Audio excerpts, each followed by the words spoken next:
আজি ঘৰৰ প্ৰথমটো মূলা উঘালিব ওলাইছোঁ আৰু মূলাটো দেখিছেনে ওপৰলৈ উঠি আহিছে। সি ডাঙৰ হ'বৰ কাৰণে তললৈ যোৱা নাই, ওপৰলৈ উঠি আহিছে।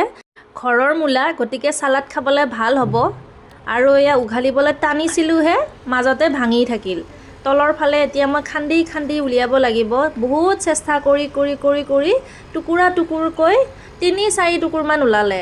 মানে তলৰ ফালে ইমান যুঁজিলোঁ উলিয়াব নোৱাৰিলোঁ। মানে তলত এই পকাৰ কিবা ৱাল এখন আছিলে, পকাৰ প্লেটখন মানে চাইডে হয়তো আছে, সেইকাৰণে সি মানে বহলাই যাব পৰা নাই। বহুত কষ্ট কৰি উঘালি আনিলোঁ দেই।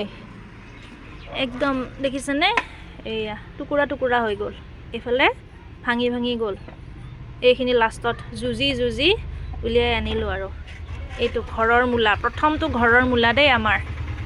প্ৰথমটো ঘৰৰ মূলা খাবলৈ ৰেডি আৰু এয়া।